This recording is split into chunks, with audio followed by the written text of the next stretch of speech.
किसी शहर में एक बनिया रहता था। वह जमींदार का कारिंदा था। आदमियों से रुपया वसूला करना उसका काम था।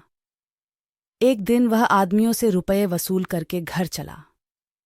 रास्ते में एक नदी पड़ती थी, लेकिन मल्लाह अपना अपना खाना बना रहे थे। कोई उस पार ले जाने पर राजी न हुआ। वहां से थोड़ी ही दूर पर एक और नाव बंधी थी।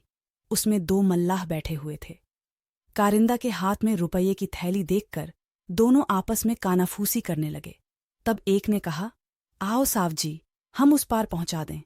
बनिया बद्धा सीधा आदमी था। उसे कुछ संदेह न हुआ।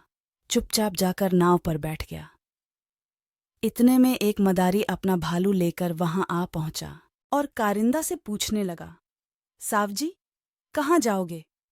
बनिए ने जब अपने गांव का नाम बताया तो वह खुश होकर बोला, मैं भी तो वहीं चल रहा हूं। यह कहता हुआ वह भालू को लेकर नाव पर चढ़ गया।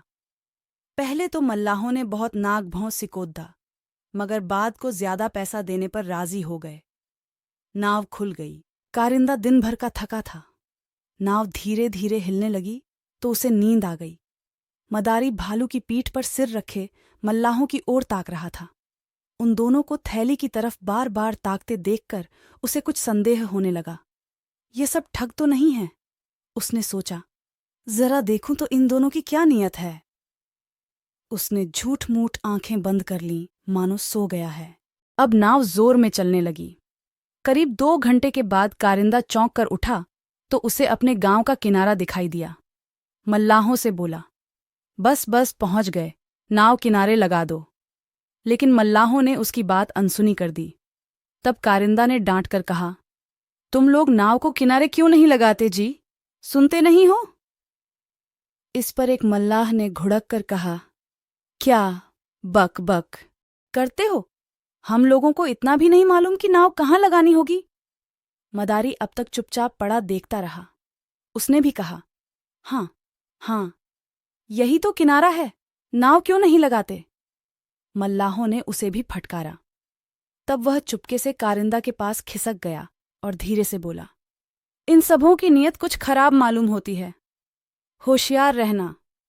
कारिंदा को जैसे झूड़ी चढ़ आई। मील भर चलने के बाद मल्लाहों ने नाव को एक जंगल के पास लगाया और उतरकर जंगल में जा घुसे। उनके साथ के कई डाकू जंगल में रहते थे। दोनों उनको खबर देने गए। बनिया बच्चों की तरह रोने लगा। अपना गांव मील भर पीछे छूट गया। वहां न कोई साथी न मददगार, मगर मदारी ने उसे तसल्ली दी। वह देखो, कई आदमी हाथ में मशालें लिए हुए नाव की ओर चले आ रहे हैं। जरूर यह डाकुओं का गिरोह है। कारिंदा के हाथ पांव फूल गए। एकाएक मदारी भालू को लिए हुए नाव से उतरा और किनारे पर चढ़ गया। डाकू नीचे उतर ही रहे थे कि उसने अपने भालू को उनके पीछे ललकार दिया। फिर क्या था? भालू ने लपक कर एक डाकू को पकड़ ढा और उसके मुंह पर ऐसा पंजा मारा कि सारा मुंह लहू लुहान हो गया। उसे छोड़कर वह दूसरे डाकू पर लपका। डाकुओं में भगदड़ पड़ गई। सब के सब अपनी अपनी जान लेकर भागे। बस वही पड्ढा रह गया जो घायल हो गया था।